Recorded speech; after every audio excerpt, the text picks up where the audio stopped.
Good morning, dear friends. What a blessing to be with you today with another study of the book Right Path by the Spirit Emmanuel through the mediumship of Francisco Cândido Xavier. What a blessing to be with you. What an honor to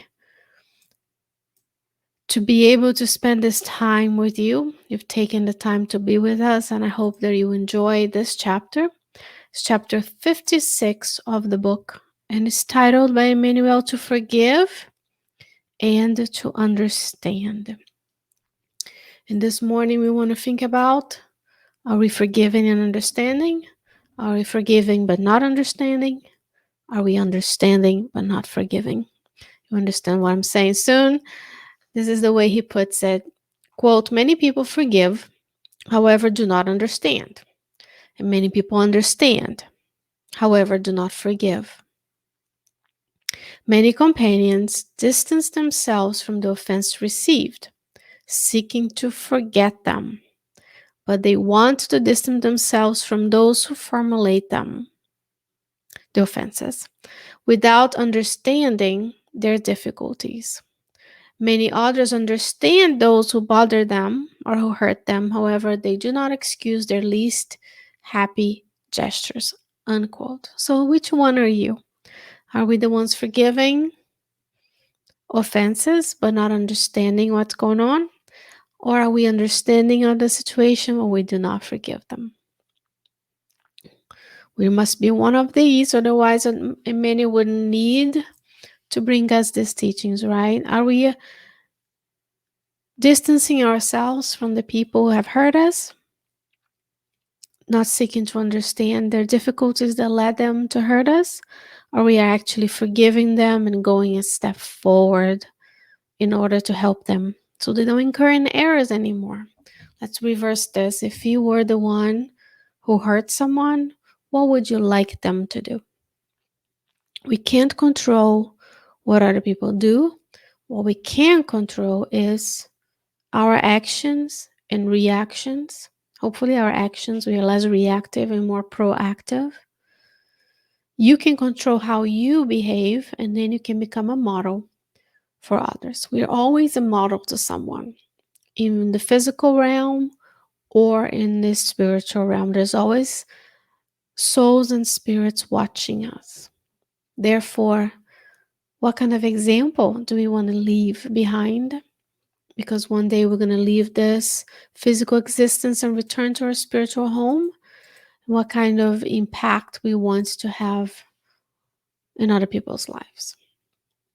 And why do we want to do both, to forgive and to understand? That's the next part of the chapter. Emmanuel is going to say, quote, to forgive and to understand, however, are complements of love and impositions of accepting our fellow human beings such as they are. Let us reflect on this, recognizing that the understanding and tolerance that others ask of us is the tolerance and understanding that we need from them. It is possible that we have hurt and likewise have hurt others. It's possible that we have been hurt and likewise we hurt others. Someone will have wronged us and surely we would have wronged someone else. Ponder this and be compassionate towards all offenses, unquote. Without words to complement this teachings, he says to forgive and to understand, however, compliments of love and impositions of accepting our fellow human beings such as they are. Wouldn't we want to live in a place where we are accepted, understood, and forgiven when we err? That we are accepted as we are, imperfect, perfectible, working on our improvement during this lifetime. So we need to start with ourselves. We wanted to see a world where there's less injustice, less suffering, less selfishness and pride. We need to start by being more understanding, more forgiving, less selfish, and less prideful. You want to be accepted the way you are. We start by accepting people the way they are. That does not mean that we're going to condone behaviors that are induced by the presence of evil. We're not going to just accept that people hurt one another. We're not just going to accept that people are hungry so they should learn. We're not going to accept that people murder one another, for example. That's not what we're saying. We're just saying we understand that that's the place they are on their evolutionary path. And then we ask, what can we do in order to help that person? Yes, they hurt someone, they need to baby, be removed from society temporarily, but not just warehoused somewhere. Maybe they need volunteers that will go there and help them gain a skill. They need chaplains to go talk to them about spiritual growth. They need psychological treatment, psychiatric treatment, so on and so forth. We go one step above. We're not going to just let people do hurt others and do evil. To the extent that we can create institutions that help those who are in need. The previous chapter talked about charity. It talked about us looking at what we already have accomplished in terms of having institutions, governments, institutions, not-for-profits that are out there fulfilling the needs that we still have on this planet of trials and expiations. Remember, we are not yet in the planet of regeneration. Maybe you're going to be watching this decades from now. And you're going to be like, what is she talking about? I'm talking about a time when Earth was still evolving from trials and expiations to the planet of regeneration. It's a transition phase where we are more aware of the difficulties and differences in the presence of evil, and we are tired and we want to be kinder and nicer and have everybody have the same opportunities to fulfill their potential. Because when you and I are given opportunities, we can fulfill the potential that you came here to do. When we are born in certain places and we lack access to parks, good schools, quality health care, the stressors of living in those places might hinder my ability to give back to the world and fulfill the potential that I have. So we are leaving a lot of potential, a lot of abilities untapped when we don't provide opportunities for everybody.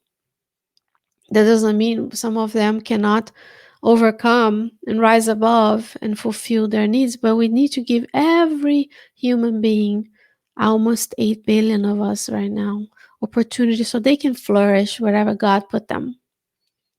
Right? Because to forgive and to understand are complements of love and impositions of accepting our fellow beings the way they are. So, what are we going to do today?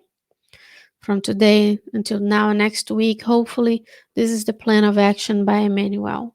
He says, never revolt, neither be discouraged. Do good, forgetting evil. Forgive any faults, understanding their authors. Understand our brethren in error, forgiving them. We are all children of God and eternal spirits, incomplete in incomplete refinement. We're still a work in progress. The spiritual shelter that we donate now in favor of someone will be the spiritual shelter that we all need from someone else. When Jesus warned us, quote, forgive your brother 70 times 7, unquote, we clearly hope to understand so many more times. And that's the message for today. Never revolt, never be discouraged. Do good, forgetting evil. Forgive any faults, understanding their authors. We are all children of God, eternal spirits, still working on our progress. Therefore, dear friends, go out there and do the good. Forget evil. Look for opportunities where you can fulfill your possibilities and the reincarnatory plan that you have in this lifetime, wherever you are in the world. And that's why we do this, because we can reach a greater audience by having this shared moments together on Tuesday mornings. Until I can see you again with another chapter from the book Right Path, I hope that you stay well, you stay safe. I hope that you can take care of yourself and others if you can. And until then, may God bless your life. I'll see you soon.